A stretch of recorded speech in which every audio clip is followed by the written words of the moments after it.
ప్రభునందు ప్రియమైనటువంటి దేవుని బిడ్డలారా, అభిషక్తుని మొదటి రాకడ గురించి మనం ఆలోచిస్తా ఉన్నాము.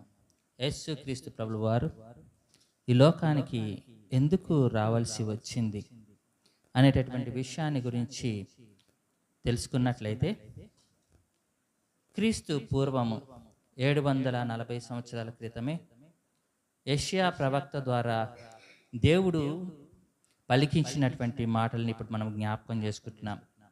యెషయా గ్రంథము 9వ అధ్యాయము 2వ వచనంలో ఈ మాటలు జ్ఞాపకం చేసుకుంటున్నాం.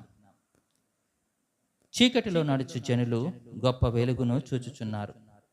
మరణఛాయ గల దేశ నివాసుల మీద వెలుగు ప్రకాశించును. చీకటిలో నడుచు జనులు గొప్ప వెలుగును చూస్తున్నారు. ఏంటి చీకటి?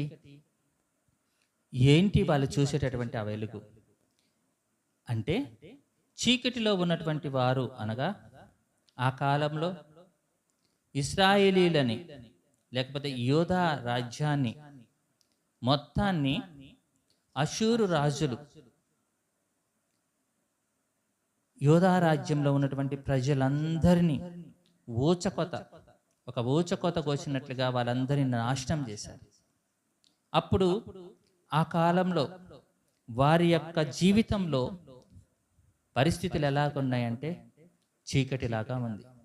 చీకటిలో నడుచు జనులు గొప్ప వెలుగును చూస్తున్నారంట. ఆ వెలుగు ఎవరా కాదు, మన ప్రభు అయినటువంటి యేసుక్రీస్తు ప్రభు వారు.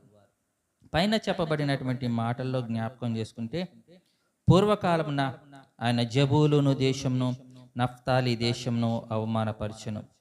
అంత్యకాలంన ఆయన సముద్ర ప్రాంతమును అనగా యోర్దాను అర్ధరిని అన్యజనుల గలిలయ ప్రదేశంను మహిమగల దానిగా చేయుచున్నాడు.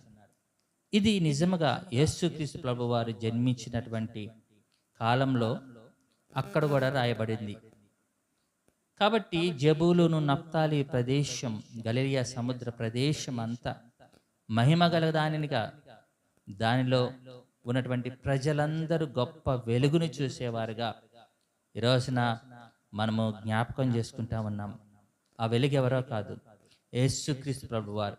ఆయన జన్మించటం వలన ఆ చీకటి మరణాంధకారం మన జీవితం నుంచి తొలగిపోయి అన్ని జనుల గలిలయ దేశం అంతా అంటే అన్ని జనులైనటువంటి వాళ్ళందరికీ గొప్ప వెలుగుగా దేవుడు మనల్ని చేస్తా ఉన్నాడు.